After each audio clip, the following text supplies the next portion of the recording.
herzlich willkommen bei Angelikas Expert Talk, der Talktime, wo ich Experten für dich unter die Lupe nehme.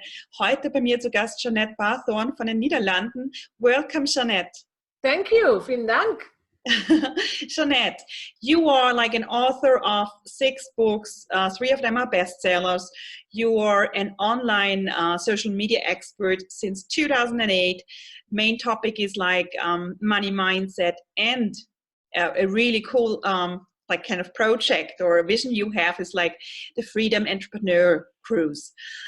More about that in detail. We're going to talk about it now. Yeah, great. But I usually would like just to start with the Jeanet in, I don't know when you were born actually. So from your beginning, let's just tell us, where do you originally come from? Where were you born?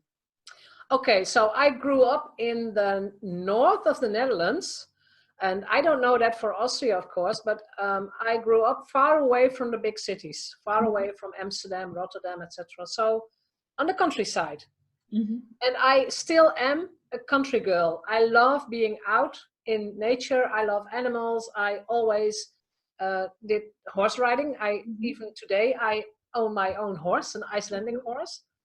But growing up in the countryside, it always felt like I was 2 or 10 steps behind other people. Maybe even felt a bit smaller. My grandfather and my father owned a bicycle shop, a bicycle store, in which they sold bicycles and repaired them. And I mean, that was my world. It was small. And there was this attitude of, and still is, I don't live there anymore, but still is, act normal, because if you're a bit different, it's not good. Oh yeah, that. I know that. Okay, yeah, I think a lot of people can relate to that.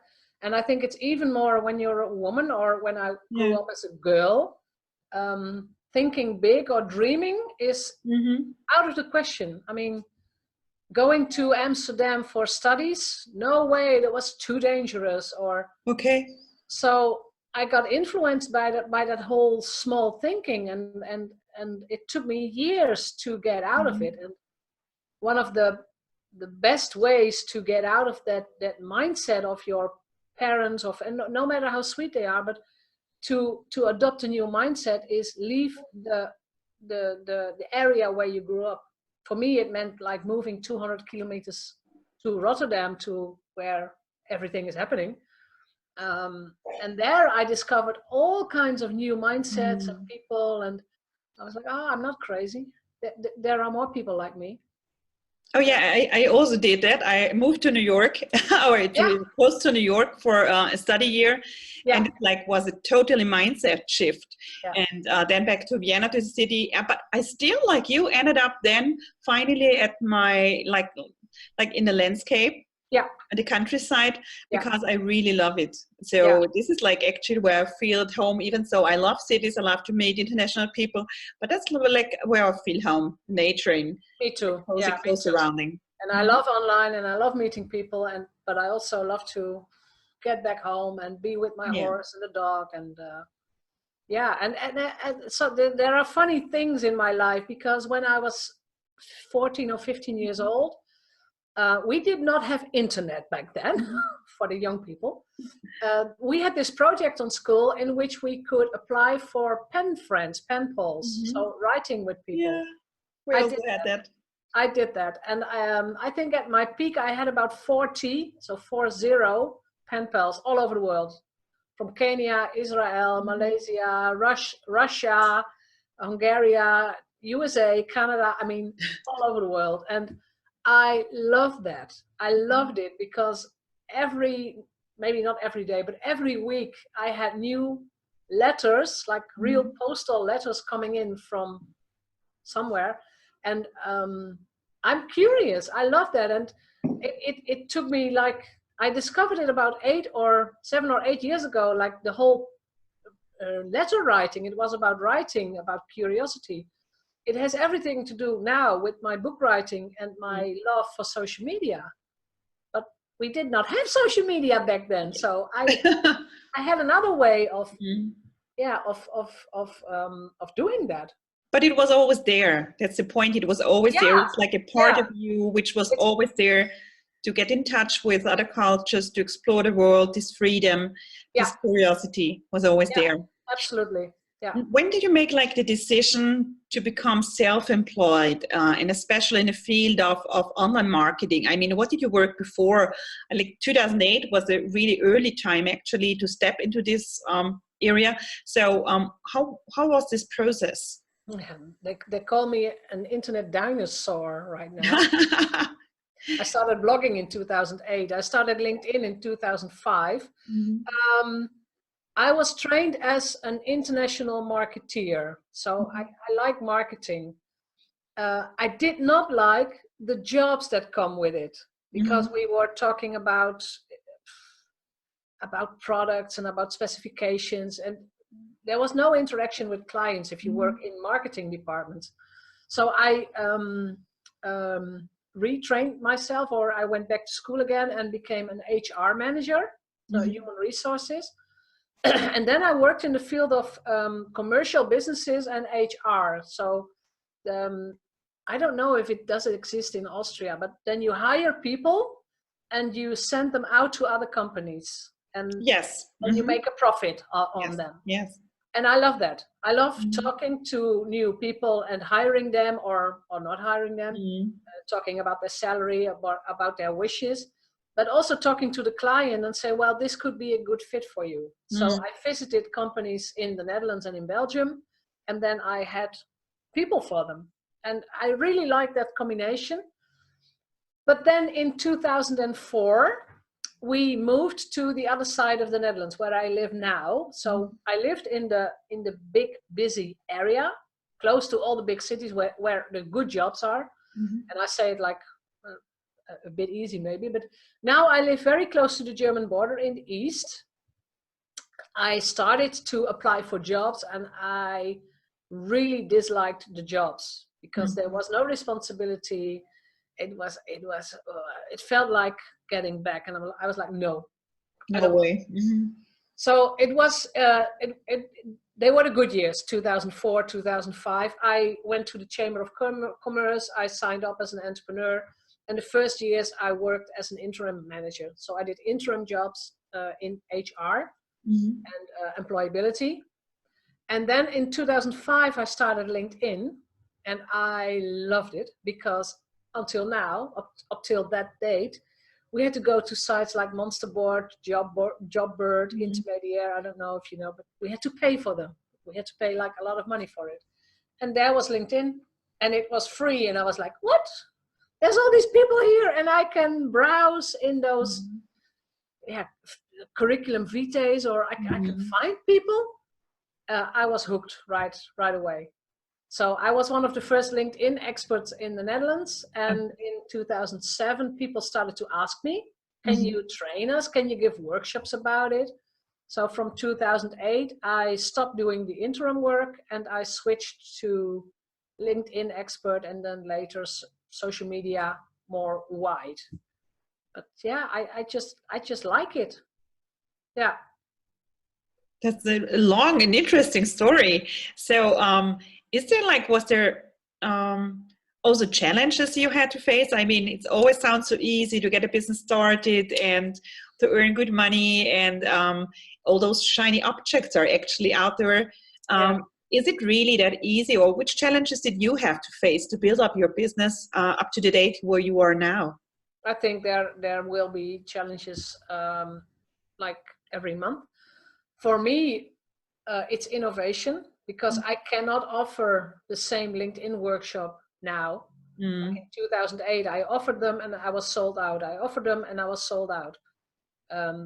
After a year, there were competitors. So people start to copy your idea, your business model. And by the way, that is completely normal. Some people freak out about it, like, they're copying me, and I had this idea. Yeah, well, other people can do it too.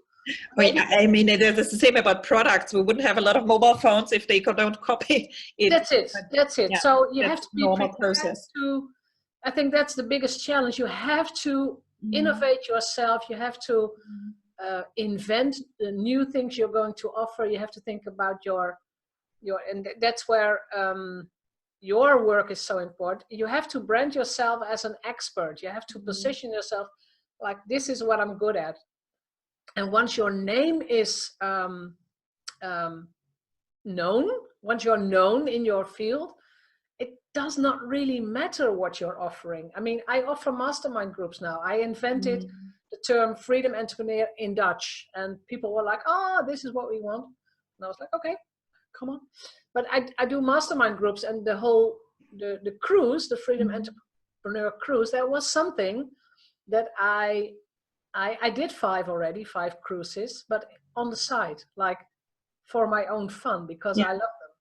I took a small group of people with me. So I offered it to my list. I say, oh, I'm going to do this. Are you interested? No big campaign, no launches, nothing. And people join me because they know me, they know they know my style, they know the concept, and they know it will be fun and educational, I don't know. Yes. So they're going to learn something. And I think that's the most important thing. So I could also offer other things, and people would say, some people would say, not for me, and others would say, oh, it's Jeanet, let's do that. I know her. And I think that's the most important thing to realize, that you have to improve yourself, you have to get better, but it's always, if you're a solopreneur like me, it's always about yourself. Yeah. People have to trust you, and whatever you do, like in January, I'll host a live day in Dutch for my community here. And I know already that people are going to love it because I did it before, and I'll do it again and again. And yeah, that's the thing that you learn as an entrepreneur, I think. How does like a normal business day of you look like? You said very important to you is freedom, like not to work anymore, like 80 hours a week, all around the clock. So what does it mean? How does a normal, I mean, you work still a lot, obviously, because you're very successful, but how does such a normal business day of you look like? I think I have several kinds of business days. I have business days that I'm online all the time, talking to my clients or coaching them one-on-one, like the way we do. I had a group coaching call this morning. And then in the back office, I have to talk with my VA and my team. So this is a normal day in my study or in my house. That's a normal day. But I also have days like networking days. Tuesday, I was at an event with 300 other entrepreneurs, and then I switch over to networking mode and get to know as many people as possible who could be interested in my cruise, for example. And it's not, I'm not salesy. I'm always curious about, okay, could it be something for you? But I just want to be there. I just want people to know that I'm there and that I'm offering this. That's a normal day. And the freedom for me is like flying to Vienna and to attend network meetings there. That's also, it's work, but I love it. I mean, I don't mind going to the airport early in the morning and then hop on a plane and go to Vienna. I'm really looking forward to it because we're going to meet finally in live. Yes. So this is like great. But that's really the freedom, I think. And you mentioned 2 important things. It's really like to be known or recognized as an expert. Yeah. And the problem is my clients they are usually scanner personalities. So their problem is usually they believe they decide for one thing and until the end of their days, they have to do that.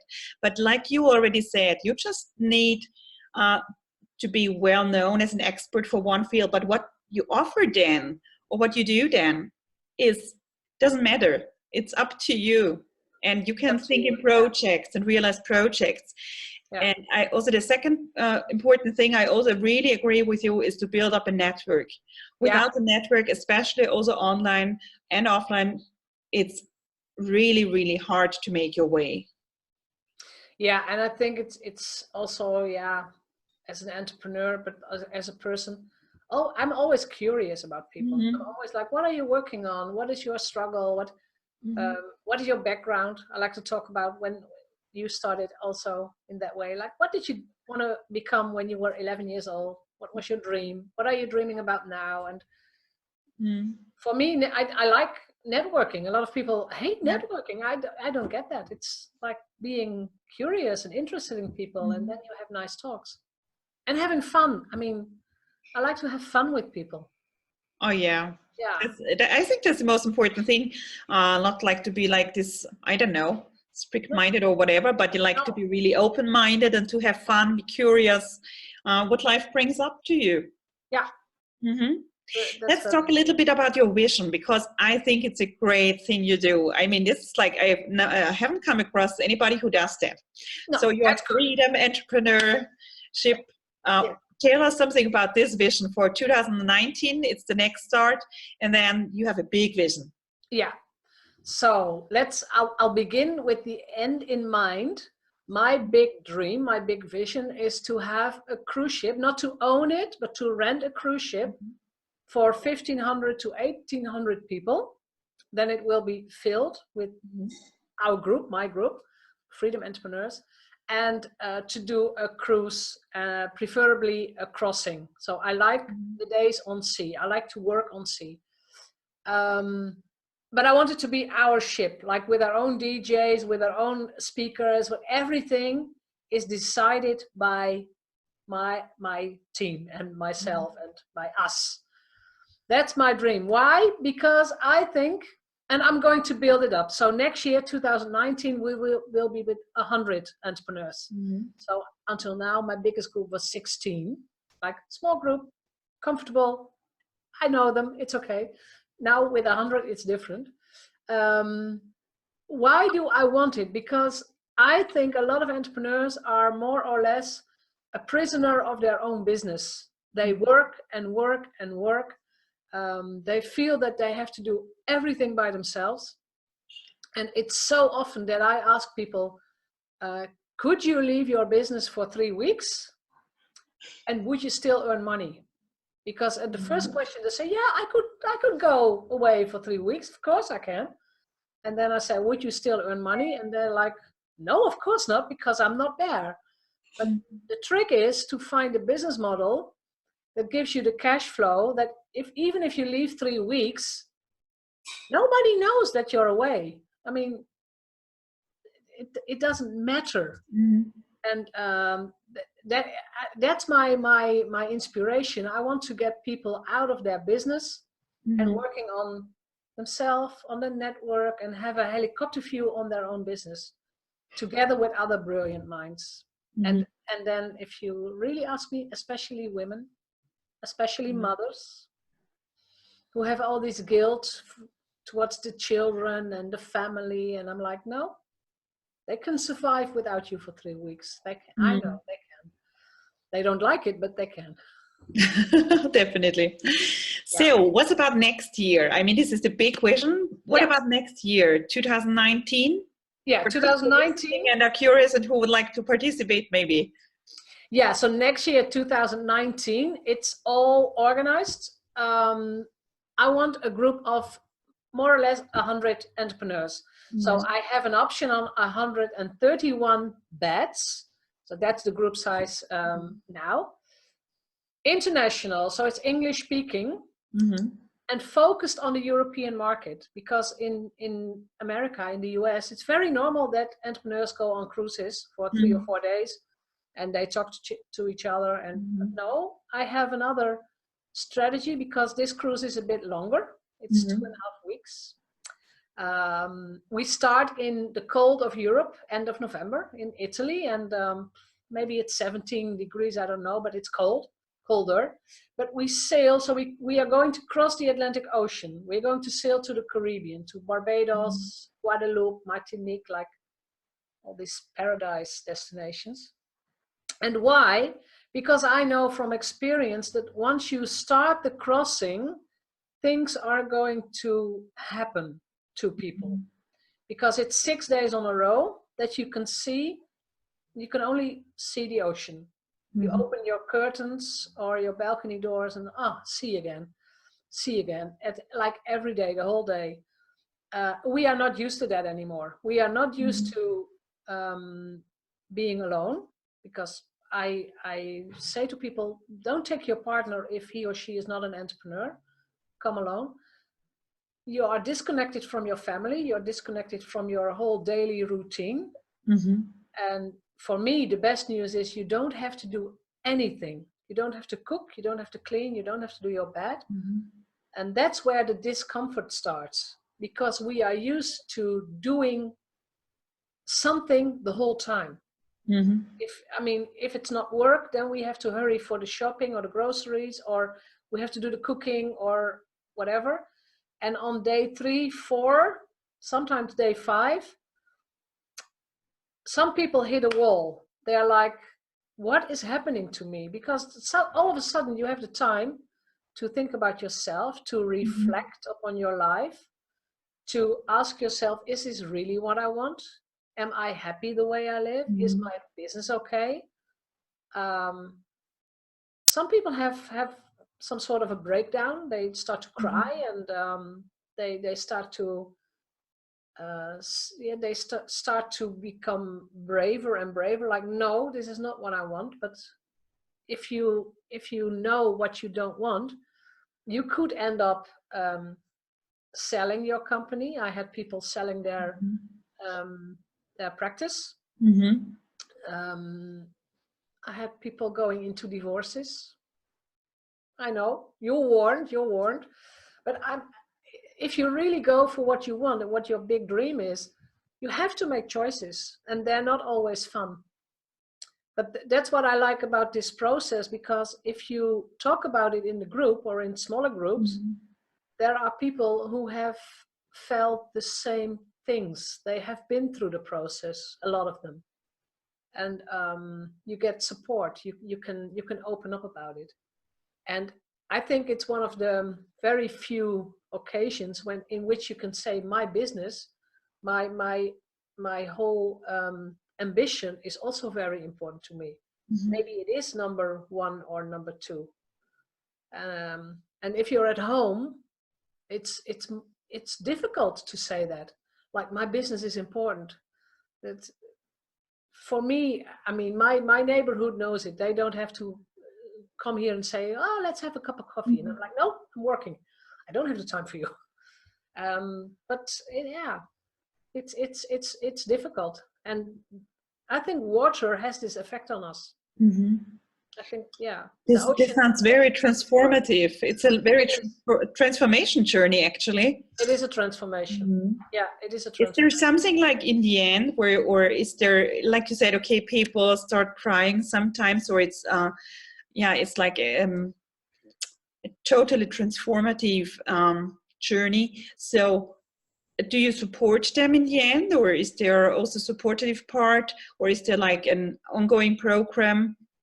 You work together with them afterwards? Yeah, well, some of them, it's not for everybody that heavy or whatever. I also have people, they enjoy every second of it. It's like they're radiant, as if they give light. We say it in Dutch. They're just on the ship like, oh, this is great. No, some people are in my mastermind groups. So I work with them for 12 months, and then the cruise is somewhere in between, or it's the journey. But some people just book the cruise by themselves, and we do have a Facebook group. I keep that open about 2 months after the cruise, and then I archive it and I say, okay, this was our journey. Yeah. Right. But I know that from the people that joined already, that people find friends for life, because they have I can imagine, yeah. And they don't meet anymore. Then they have each other, and they meet up and talk to each other and grow. Yeah. So in this aspect, like this freedom aspect, what does success really mean to you? What is success all about it for you personally? Yeah, well, I think there are things that you can see. You can see success in the way that people have confidence in themselves, and they without being arrogant, say of themselves that they are an expert or they are good. You can see success in the way that they treat people, for example, or success for me is not about driving in a car or like in a Tesla or a Porsche. Or I don't care about that. But it is making the choices that you want. And money comes with it, because if you want to have the freedom that you want, you just need money. I cannot go to the US and get a ticket for €0. No, I have to buy a ticket and book a hotel, and I need money to do the things that I like. But that's why I focus on freedom, because in my group now, I have, well, she's much younger than I am. She has one child, I think 1.5 years old. Her freedom is working 3 days per week in her business and have 2 days for her kid, for her son, and for the family, and that's her freedom. So I encourage her to pick a business model in which it is possible to work 3 days per week and have enough money, because she's buying a house right now, so she also needs money. We all need money. Yeah, it's. I think it's natural, and I think it's stubborn or stupid actually to say no, money is not good or money is bad. And let's come maybe to the point you also. You are also an expert, you can say, like, and you wrote a book about it, on like money mindset. Yeah. So maybe one really good business tip or a super tip for females about the money mindset. I think most women are too modest and they always find an excuse of not, for example, of not asking a higher price. So if I talk to entrepreneurs and they're good in what they do and they're fully booked out, I say, double your prices. And they're like, no, I can do that. And what would they think of me? And I'm like, who cares? You are good in this. You will attract people who will pay you because you are good. And I think it all comes down to claiming your value, your self-esteem, your confidence. And I don't know why women especially always doubt themselves so much. We should not do that. It's not necessary, because I don't know if it's for Austria, but here in Holland, girls do better at school and better at university, for example. Also in Austria, yes. So why do we doubt ourselves? And all this fuzzing about, are my eyebrows okay, or am I slim enough, or whatever. I mean, this whole body culture is like really getting more crazy. It's terrible. But hey, we don't have to obey to all these old masculine rules. We don't have to listen to it. We could just say, well, I'm a bit overweight, but hey, I love my body. I mean, who cares? So find the role models that inspire you to be you, no matter what anyone says. But as an entrepreneur, you have to be good at something to ask higher prices. You cannot say, well, I just start out and I don't know a lot, so let's ask a high price. No, it's the way in which you work. So if you're fully booked, then your prices are too low. That's one of my golden rules. Okay. But yeah. Good point. Yeah. Okay, last final question is, you also have coaches, or you probably already had coaches and mentors on your side to help you grow your business. You do that yourself. And as you know, as I match experts and clients, I think it's really essential to have the right person on your side. Yeah. Why do you think it's important to have a mentor or a coach for growing your business? Yeah, I think it's a necessity. It's not even important. It's even more than that. You need people to back you up and to say and to give you the confidence you can do it. You need people to give you a kick in the butt, like, you can do it. The reason that I do this cruise is because of my business coach, Sigrun. She lives in Switzerland. She's Icelandic, but lives in Switzerland. We did this exercise. So I'm in her VIP mastermind group, and we did this exercise about what is the thing in your business that you really, really love to do. And I was like, I love my cruises. I just love them. Yeah. And she said, okay, amplify that.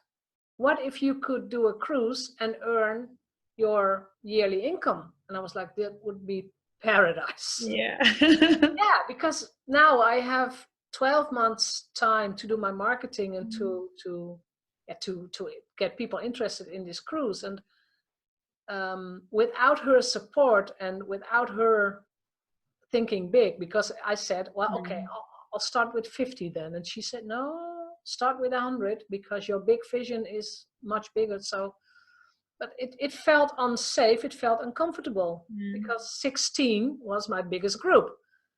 But because of the 100 now, I have to do other things. I have to think other thoughts. Differently, yeah. I have to think, and I have to do other actions. I have to hire people. I have a good retreat planner now. I had to negotiate with a cruise company. I needed other skills in order to get that done. Without a coach, I wouldn't have started it. I would have said, no, it's a lot of work. It's too scary. It's I'm not going to do it. No, let's keep it safe. And I think that's why you need a coach. Yeah. Yeah. And I think also, to get out of the comfort zone and to think big. I think that's the main points, actually. Yeah, absolutely. And I really encourage people to always have a coach somehow, maybe on this thing that you want to work on, or maybe on the whole bigger vision, but absolutely find someone who can inspire you, who gets you, and also who is not going to buy your excuses, that they will say, that's a very good point. Bullshit, I'm not going to do that. Yeah. Well, this was really great insight into your life, into your business story. I thank you very much for your time. You're welcome. And to all the others, danke fürs Zuhören, danke fürs Zuschauen und bis zum nächsten Mal. Bye.